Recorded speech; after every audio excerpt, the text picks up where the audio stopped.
Hey, how you doing, folks? Great.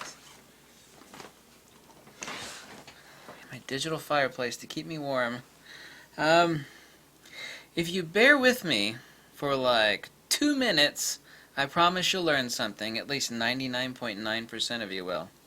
Okay, I'm going to tell you about the best camera in the whole world as far as image quality. And of course, as I've said, image quality entails a lot of different things like dynamic range, low light performance, being able to shoot in like near total darkness, image processing, pixel pitch, pixel efficiency, saturation.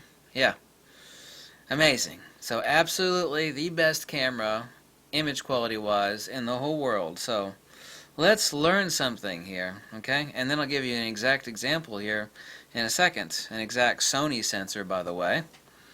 Okay? But it's not what you think. But it still would be the best camera, the best image, best dynamic range in the whole world. Just flat out. Doesn't matter if it's a Nikon or a Canon or a Sony or a Fuji. Here's what it is. Are you ready?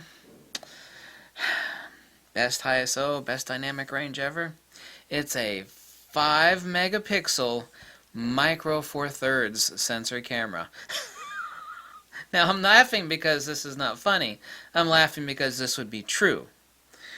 Now you see, nobody would buy this because not only would it be a micro four thirds camera, but it would be also a 5 megapixel camera. And I'm about to give you an exact example too of a sensor that's very, very close to this. I'm going to tell you what amazing features it has.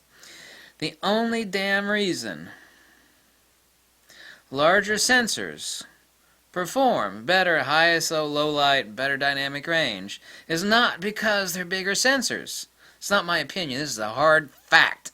Hard fact. Okay? By the way, a camera, as I said 1,000 times, is not a sensor. It's an image processor.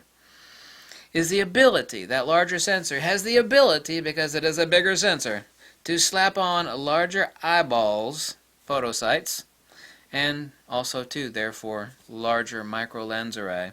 Sits over top of that would be the lenses for focusing that light onto the larger sensor. So you take the 24 megapixels, for example, on a crop sensor camera. Here we go. Here's the 24 megapixel crop sensor camera. And say a 24 megapixel full frame sensor. Just take larger eyeballs. Larger sensors don't perform better because they're larger. They perform better because they have huge eyeballs on them. So the best camera in the world, however, it would only be a 5 megapixel camera. By the way, back in the day, 5 megapixels was more than enough. People were really happy with 5 megapixels. But ignoring that, okay? The dynamic range from this camera, even though it's a micro four thirds sensor, would blow the frilly pink panties off of everything that Nikon, Canon, Fuji, and Sony has.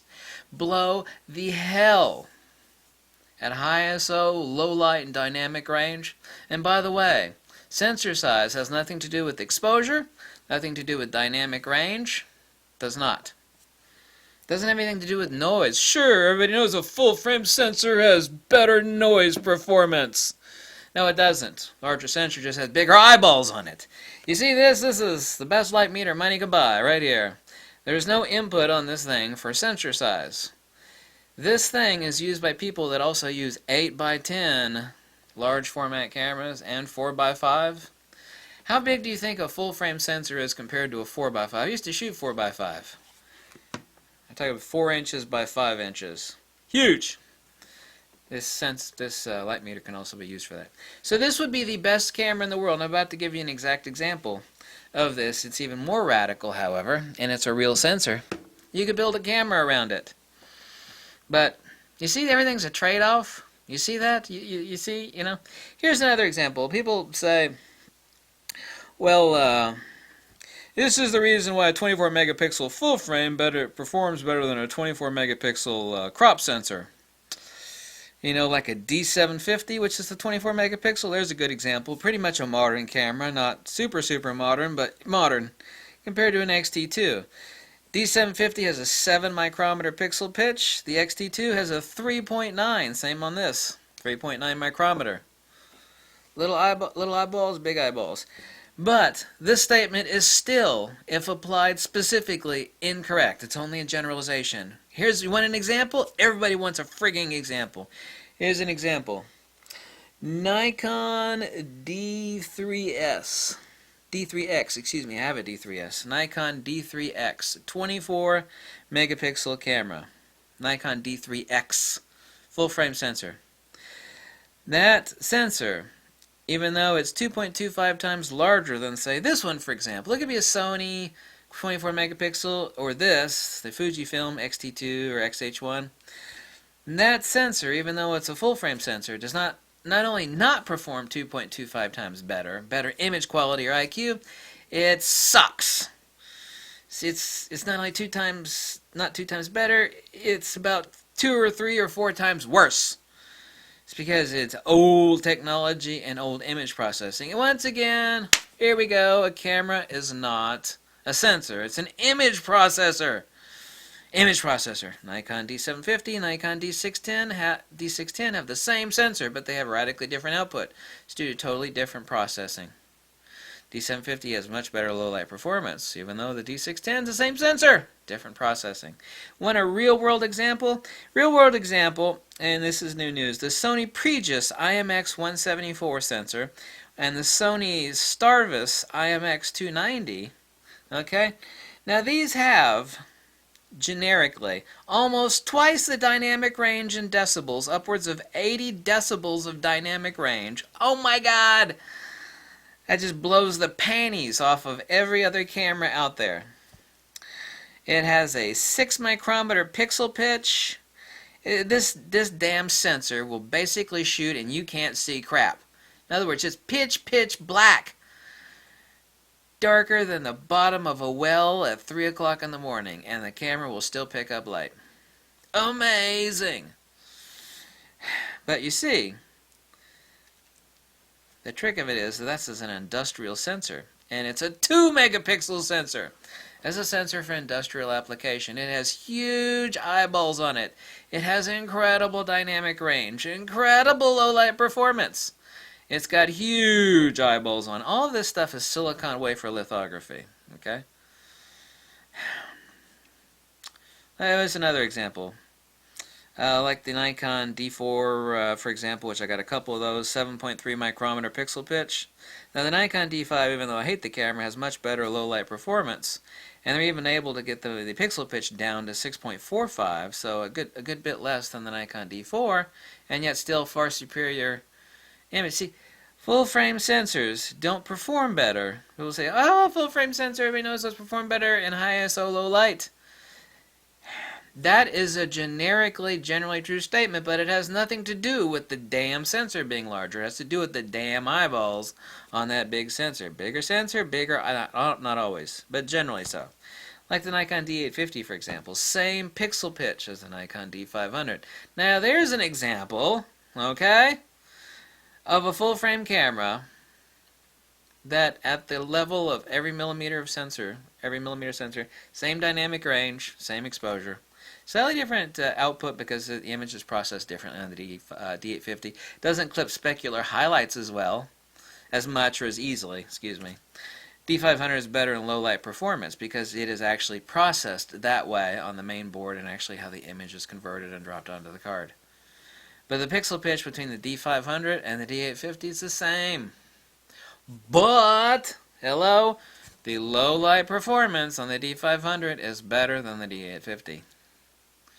Here's another example where the generalization is once again specifically wrong. Something that's generally accurate doesn't mean that it is specifically always accurate. I've just given you 2 damn examples. Nikon D3X, 24 megapixel, full frame sensor. That sensor's output sucks. It sucks dead bunny rabbits compared to Sony 24 megapixel crop sensor, Fujifilm 24 megapixel crop sensor. Doesn't matter what, modern DX crop sensor. Here's an example of a huge sensor. Not huge, really. Full frame's not huge. Example of a full frame sensor performing worse. So here I've given you an example. Now no one's going to make this camera because it's a 5 megapixel. So this would be the best dynamic range. I mean, it would freaking see in total darkness. Of course, you have to have some light, you do, but I mean, from what the human eyes would be able to tell, just like you can't see nothing, but this sensor would be able to make very easily discernible images. But it would be a 5 megapixel micro four thirds sensor. You see, it's a tiny sensor with huge, gigantic eyeballs on it. Incredible dynamic range, incredible low light high ISO performance, incredible, blow the panties off of everybody else's camera. But nobody would buy it because it's a tiny sensor and with only 5 megapixels. If you're skilled, 5 megapixels is no big deal. It is now. No one would buy something like that, but this would be the best camera. Because everybody's talking about dynamic range. What about the ability to enlarge something? Obviously, the ability to crop something. You obviously can't crop 5 megapixels very much, can you? But if when people are talking about pure image quality, at the local level, per square millimeter of sensor, now nobody thinks like that. Because photographers don't make images based upon the dynamic range and the IQ at the local level of the sensor. In other words, if you were to take a sensor and cut out 90% of it, what would be the dynamic range and the actual IQ of the image captured at that local level on the sensor? Nobody thinks like that, but ultimately that translates into, yeah, right, ultimate image quality. The only issue is, of course, we have issues with croppability and enlargement, but that's something else, isn't it? So there you got an example of a hypothetical best camera. If someone were to make this camera, even though it's only 5 megapixels, it would outperform low light, high ISO, dynamic range, outperform everybody else's camera. Sony, Nikon, Canon, Fuji. Did I give you some specific examples, like the D3X? There have been more than one person, including a huge YouTube personality, that have said this stupid nonsense. Because it's 2.25 times larger, the image quality of the IQ is better. No. No. No, no, no, no. No. No. I just gave you specific examples, including even a specific sensor. That's an industrial sensor, by the way, 2 megapixel. The Sony Pregis IMX-17, it's an industrial sensor. My God, though. Nearly 80 decibels of dynamic range. Wow! That's like nearly twice the best digital camera out there for photography. This sensor can see in basic pitch blackness. And I've seen the images that it will spit out, and they're kind of amazing. It's like, wow, that's a good-looking image. But it's a 2 megapixel sensor. So you can't crop it, really, and you can't enlarge it much, really, but it's not made for that. It's made for industrial uses. So when someone says something has got better image quality, it's like, why don't you be specific when you say image quality? Specificity. Exactly. Thanks for watching. Catch you later.